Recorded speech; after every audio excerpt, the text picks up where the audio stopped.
É interessante perceber como Jesus ensinava ao longo da sua vida pública, utilizando dos elementos da vida do povo, a comida, o peixe, o pão, as flores que eles viam pelo caminho, os lírios do campo, as ovelhas que estavam sempre entre eles, porque era uma região de pastores. A melhor forma de educar é estando presente, é aproveitando as situações do dia a dia, é caminhar ao lado. Educar é isso. Educar como Jesus significa fazer com que aquilo que é do cotidiano da vida, né, como ele fazia com os discípulos, que ele ensinava a partir do cotidiano, das coisas simples, como a pesca, como o pão, como uma festa de casamento e até mesmo, muitas vezes, nas contrariedades, né, nas dificuldades que os discípulos enfrentavam. Era dessa forma que Jesus ele educava para tirar o melhor das pessoas. É assim que os pais também devem educar os seus filhos. Educar é isso, é ensinar, é orientar, é instruir. E você, pai, precisa caminhar junto, caminhar ao lado do seu filho. É disso que eles precisam. Olá, nós somos casados há 15 anos e somos os pais de um menino, Jonas, que tem 13 anos, e da Beatriz, que tem 12 anos. Bom, eu aprendo com Jesus a educar os filhos, né? Como a Bíblia nos ensina. E Jesus, ele sempre, quando ele ensinava, ele se aproximava. Eu acho que esse estar perto dos filhos é muito importante. Um dos momentos que mais eu converso e levo a educação para eles, que sei que eu vivo uma catequese, é à noite na hora de dormir. Tanto o Jonas como a Beatriz, às vezes mais um, às vezes mais o outro. Mas ali naquela hora que eu percebo que eles estão vivendo alguma situação, eu pego aquela situação que eles estão vivendo naquele momento e dali eu tiro um exemplo para educar. Jesus fazia isso, né? Ele pegava o que o povo vivia e daquilo que o povo estava vivendo, ele ensinava.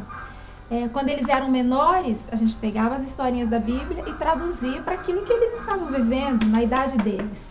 Entrava na realidade deles. Hoje eu tenho que entrar na realidade deles também. O Jonas está com 13, já vai fazer 14 e a Beatriz 12. Então é uma realidade já de adolescência, entrando na adolescência. Eu não sou desenhista assim como a Adelita, mas eu fiz essa experiência com os meus filhos entrando agora nessa fase, já entrando na adolescência, que eu fiz o quê? Que Deus me inspirou. Eu peguei uma folha e eu desenhei um copo. Deus me mostrava que a gente tinha que olhar para aquele copo, o Jonas e a Beatriz e eu, qualquer um de nós, pensar assim, aqui é a minha alma. E eu fui trazendo as similaridades dali. Eu falei, bom, na minha alma, eu fui falando com eles, tá entrando o quê? De repente, bem no meio assim. Entra filmes, entra leitura de livros, leitura disso. Eu fui falando as coisas que eles vivem, as brincadeiras, a escola, o amigo, a TV, o celular, o computador. Entra tudo. Tudo que eu vejo nesses lugares entra na minha alma. Se eu vejo de uma maneira sadia, é pecado? Não, a diversão não é pecado. Eu dizia para eles. Falei, aqui é o outro lado. Então, o que eu estou pondo aqui durante a semana? Daí eu fui fazendo eles lembrarem. Daí, vou à missa no domingo, tá? Então vamos escrever aqui, vou à missa no domingo. E eles foram lembrando as coisas que eles estavam fazendo naquela época que a gente teve essa conversa. E a gente colocou, e quando nós olhamos, a alma, aquele copo, estava desequilibrado. Daí o que eu falei para eles? Falei que nós, tanto eles como nós, temos que ter esse cuidado.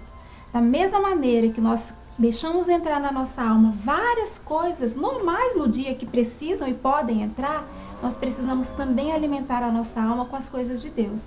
Então, se eu estou rezando pouco, eu preciso rezar o texto, eu preciso ver se eu estou lendo a Bíblia, eu preciso ver se eu posso ir na missa uma vez mais, se eu estou me confessando, porque eles já têm essa idade para se confessar. Fui falando para eles, falei assim, uma história de santo, vamos retomar a história dos santos?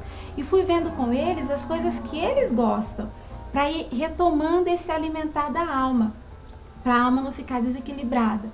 Então assim, com um desenho, mas eu não fui falar de coisas que eu vivo, eu fui falar de coisas que eles vivem, do computador, do celular, que estando de uma maneira sadia não é pecado. Mas e o outro lado, eu estou alimentando? Então eu penso que como Jesus fazia, é preciso usar toda essa didática, história, entrar na vida e na realidade do filho naquela idade e até desenhar se for preciso. Lo que vale es el testimonio personal. No tiene ningún sentido decirle a tu hijo pues sea honrado o decirle hay que comportarse así. Simplemente él te va a ver y ve cómo tú vives y él lo va a saber entender. Las personas son sobradamente inteligentes. No hace falta que eso se le esté diciendo, lo han visto.